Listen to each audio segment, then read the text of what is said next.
स्वागत है आपका हमारे चैनल बिहार ज्ञान चक्षु में। आज का वीडियो आपके लिए बहुत महत्वपूर्ण साबित होने वाली है। आज आप देखेंगे 10वीं क्लास का ये चौथा प्रश्न है, प्रश्नावली 1.2 का। HCF 306 और 657 का 9 है दिया है। HCF 306, 657 बराबर 9 दिया हुआ है। LCM 306, 657 ज्ञात कीजिए। अर्थात 306 और 657 का मस दिया हुआ है, हमको उनका लस ज्ञात करना है। आप जानते हैं कि दो संख्याओं का गुणनफल उतना ही होता है जितना कि उसका लस और मस का गुणनफल होता है। अर्थात दो संख्याओं का लस और मस का गुणनफल उसके संख्याओं के गुणनफल के बराबर होता है। तो हमको मस दिया हुआ है, दोनों संख्या पता है, तो हमको लस निकालना है। तो चूंकि हम जानते हैं वी नो देट हम जानते हैं, क्या जानते हैं कि दो संख्याओं का गुणनफल दो संख्याओं का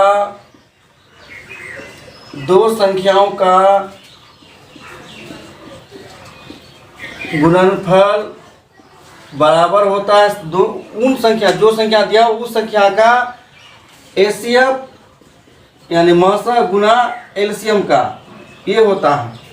ये फॉर्मूला है कि दो संख्या का गुणनफल उसके लस और मस के गुणनफल के बराबर होगा। इसलिए हमको LCM पता करना है। इसलिए LCM बराबर हो जाएगा, LCM हो जाएगा क्या, दोनों संख्या का गुणनफल, दोनों संख्याओं का गुणनफल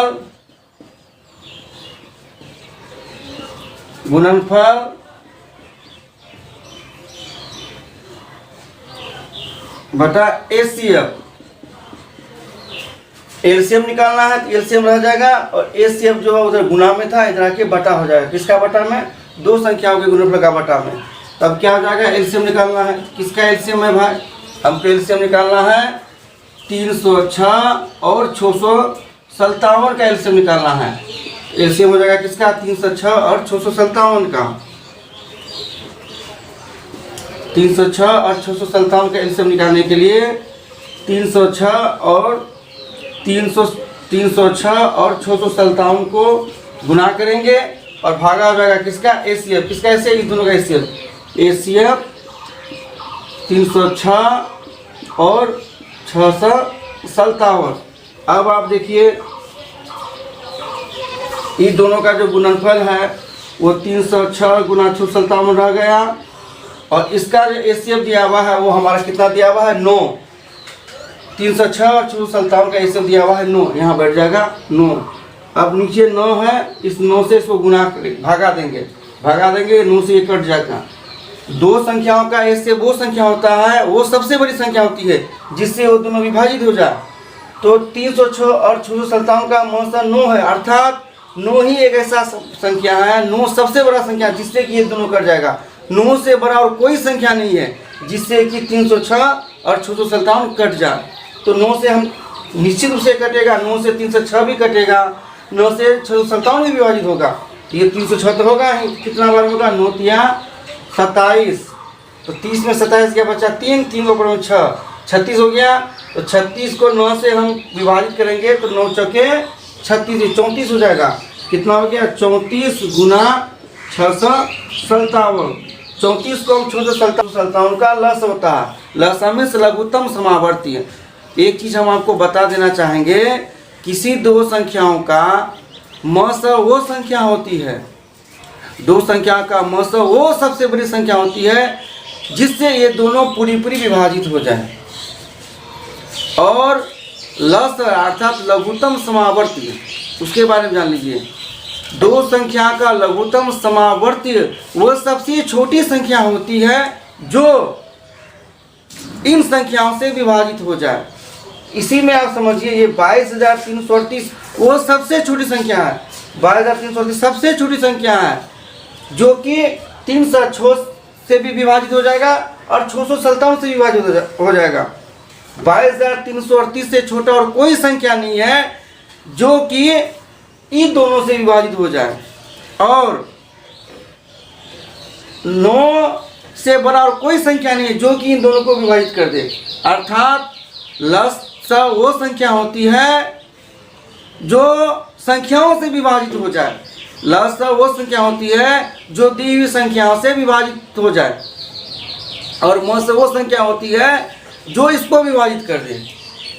चलिए अब अगला प्रश्न, पांचवा प्रश्न है, जांच कीजिए क्या किसी प्राकृत संख्या n के लिए संख्या 6n अंक शून्य पर समाप्त हो सकती है? तो आप जानते हैं कि प्राकृत संख्या कौन है? तो एक से शुरू होने वाले, एक से अनंत अंक की जितनी संख्या है सब प्राकृत संख्या है। तो अगर कोई प्राकृत संख्या 6 पर वो पावर है, घात के रूप में है, तो क्या उसका मान ऐसा हो सकता है जिसके अंत में शून्य हो? तो हम मान लेते हैं इसको बनाने संभव हो तो हम मान लेते हैं कि जो है ये माना 6n शून्य पर समाप्त होती है।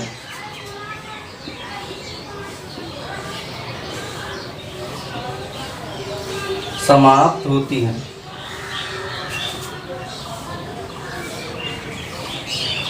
जब ये शून्य पर समाप्त होगा तो 6n जो है, इसलिए 5 जो है 6n का अभाज्य गुणनखंड है। अभाज्य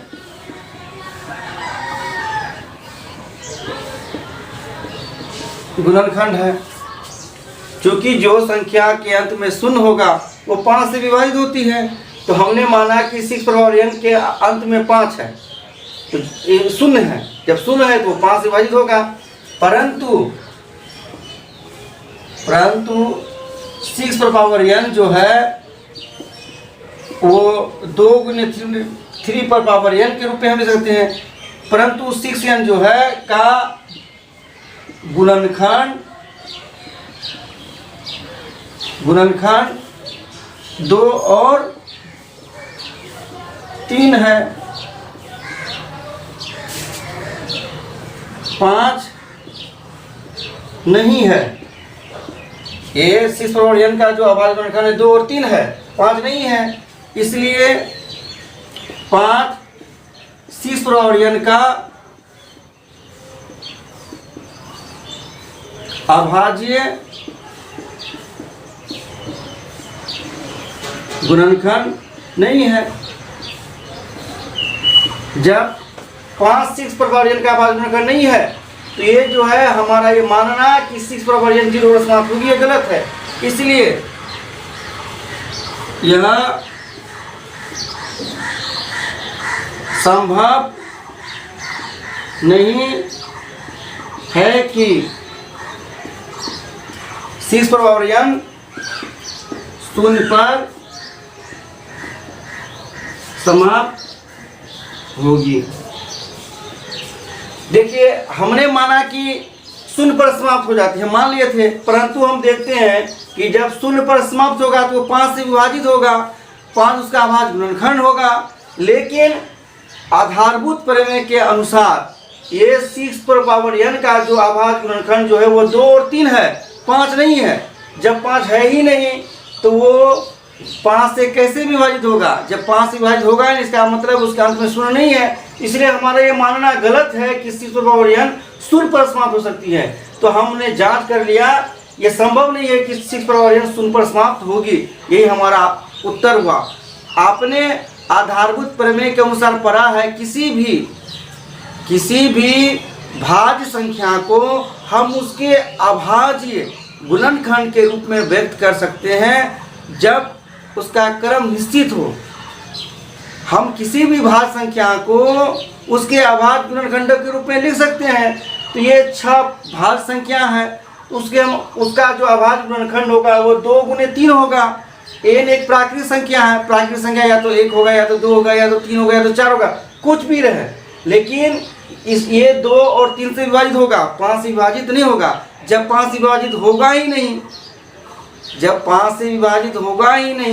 तो संभव ही नहीं है कि वो 0 पर समाप्त हो। चलिए अगला प्रश्न। छठा प्रश्न है, व्याख्या कीजिए कि 7 गुने 11 गुने 13 जोड़ 13 और 7 गुने 6 गुने 5 गुने 4 गुने 3 गुने 2 गुना 1 प्लस 5 भाज्य संख्याएं क्यों है। हमको दिखाना है कि इस संख्या का मान और ये संख्या भाज्य संख्या क्यों है। तो भाज्य संख्या क्यों है, पहले हम इसका जवाब जान लेते हैं। भाज्य संख्या, कोई संख्या भाज्य तभी होती है जब वो स्वयं और एक के अतिरिक्त भी किसी अन्य संख्या से विभाजित हो। तो यदि इस संख्या का मान और इस संख्या का मान यदि अतिरिक्त संख्या से विभाजित हो जाए, ये दोनों भाज्य होगी। तो हम देखते हैं इसका मान कितना है और इसका मान क्या है। पहले यहाँ है 7, पहले है कितना, चूंकि 7 गुने 11 गुने 13 जोड़ 13 है, इसका हम सरलतम रूप करते हैं। तो 13 यहाँ भी गुना में, यहाँ भी गुना में। हम 13 को यदि कॉमन ले लेते हैं तो यहाँ बचेगा, 13 को अगर कॉमन लेते हैं, यहाँ 7 गुने 11, 11 7 77, अब प्लस 13 जो यहाँ से कॉमन ले लिए हैं तो यहाँ 1 बच सकता है। क्या हो गया, ये 13 गुना 77 और 1 78। अब दोनों को गुना करेंगे, 13 को 78 से, 13 को 8 से, 13 8 104 के 4 हासिल 10। फिर 13 को 7 से गुना करेंगे, 13 7 91 और 10 हो जाएगा 101। तो इस संख्या का जो सरलतम रूप हुआ वो 1014 है। 1014 जो है वो उसके अंत में 4 है, अर्थात ये सम संख्या है। तो 1014 अतिरिक्त संख्या से विभाजित हो सकती है, अर्थात 1014 भाज्य है। फिर देखिए, फिर अब कितना है हमारे पास, वो संख्या है कितना, 7 गुना 6 गुना 5 गुना 4 गुना 3 गुना 2 गुना 1 प्लस 5। अब देखिए ये गुना हो जाएगा, 7 2 1 2 2 3 6 6 चौके 24 24 5 120 120 को 6 से गुना करेंगे, 120 छके 720 720 को 7 से, 720 को जब 7 से करेंगे 720 में 0 से 7 को करेंगे तो 0 को 7 से 0 होगा। अब 7 से 2 को करेंगे, 7 दूनी 14 के 4 होगा हासिल 1। फिर 7 को 7 से गुना करेंगे, 7 7 49 और 1 50 हो गया। अब प्लस ये 5, इसका जो गुणनफल है वो 5040 हुआ और प्लस 5, ये हो गया मेरा 5045। अब आप देखिए इस संख्या का मान 1014 और इस संख्या का मान हुआ 5045। ये संख्या के अंत में 2 है 4 है, तो 4 है तो ये भाज्य होगा। और इस संख्या के अंत में 5 है, ये 5 है अंत में, ये भी 5 से विभाजित होगा ही, ये कम से कम 5 से विभाजित होगा ही और ये कम से कम 2 से विभाजित होगा ही। तो ये दोनों संख्या जो है अतिरिक्त संख्याओं से विभाजित होती है। इसलिए हम जानते हैं आधारभूत परिमेय के अनुसार किसी भाज्य संख्या को हम उसके अभाज्य गुणनखंड के रूप में व्यक्त कर सकते हैं। तो ये संख्या 5 से विभाजित होगी, यानी 5 उसका अभाज्य गुणनखंड है, और इस संख्या को भी अभाज्य गुणनखंड के रूप में व्यक्त कर सकते हैं, 2 इसका अभाज्य गुणनखंड है। अतः ये साबित हो गया। अतः ये 7 गुने 11 गुने 13 प्लस 13 इसका मान 1014 तथा 7 गुने 6 गुने 5 गुने 4 गुने 3 गुना 2 गुना 1 प्लस 5, इसका मान है 5045। 5045 का अतिरिक्त अभाज्य संख्या से विभाजित होता है। इसलिए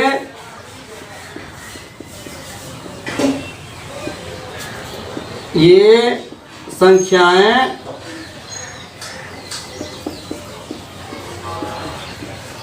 भाज्य हैं।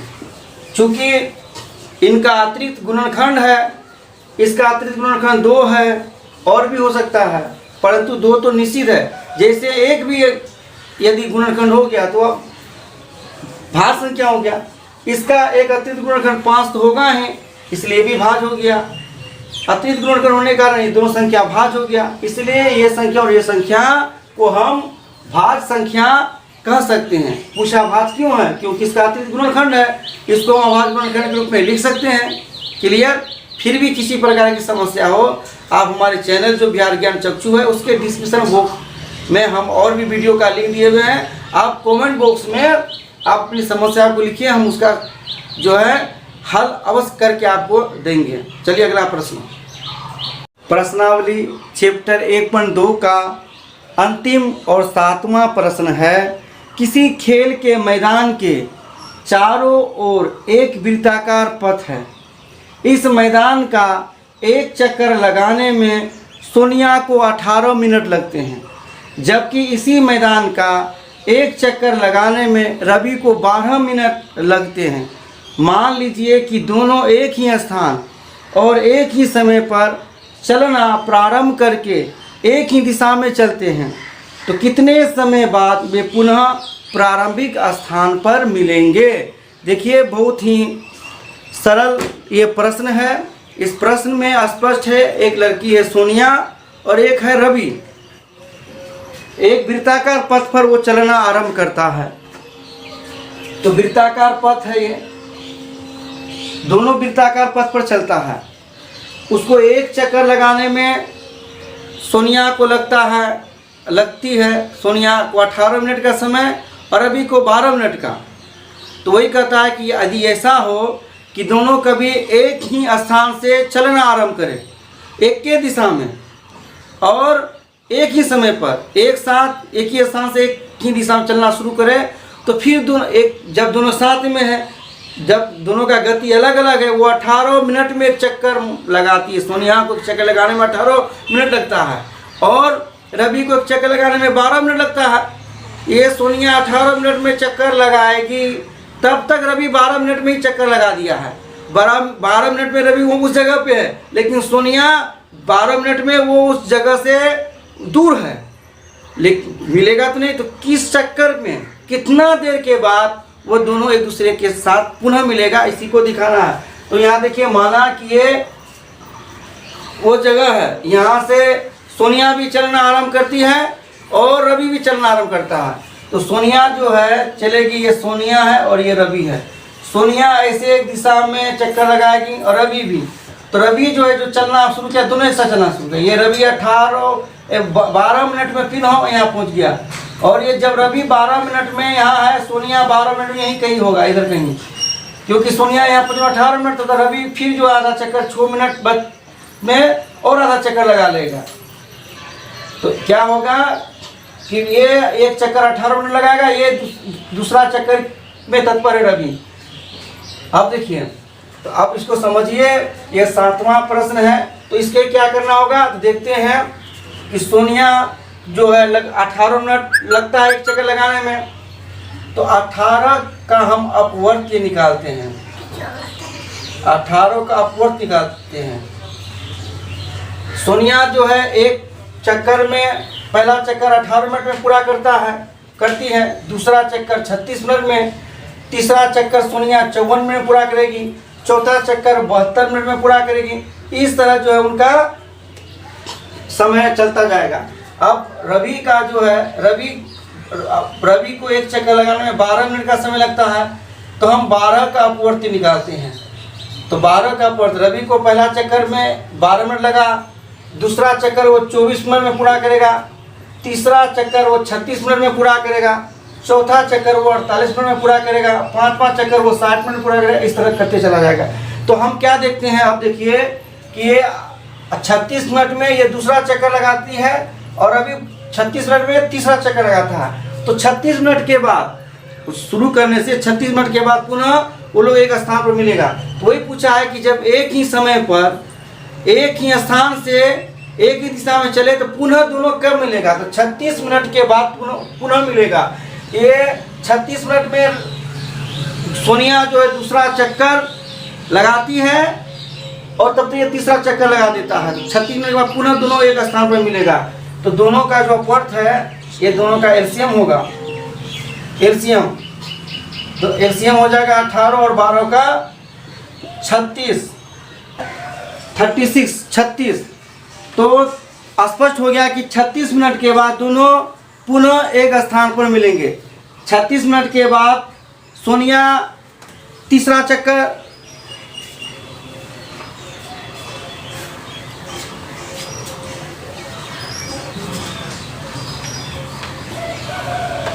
अठारह और 12 का एलसीएम होता है 36। तो स्पष्ट हो गया कि 36 मिनट के बाद सोनिया और रवि पुनः मिलेंगे। 36 मिनट के बाद सोनिया दूसरा चक्कर लगा के यहाँ पहुँचती है, पहला चक्कर दूसरा चक्कर में 36 मिनट में है, तब तक रवि जो तीसरा चक्कर में 36 मिनट में पहुँचता है। तो दोनों एक दूसरे से मिल जाएगा। 36 मिनट के बाद ये दूसरा चक्कर लगाती है सोनिया और ये तब तक तीसरा चक्कर लगा लेता है। अतः स्पष्ट हो गया, अतः 36 मिनट के बाद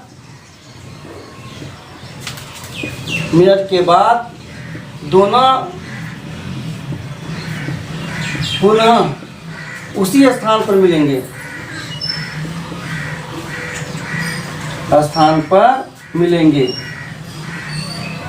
तो दोनों पुनः उसी स्थान पर मिलने के लिए हमको जो है दोनों संख्या 18 और 12 का एलसीएम अर्थात लघुत्तम समापवर्तीय निकालना पड़ा। चलिए इसी के साथ ही हमारा आज का वीडियो समाप्त होता है। जय हिंद, जय भारत, जय बिहार ज्ञान चक्षु।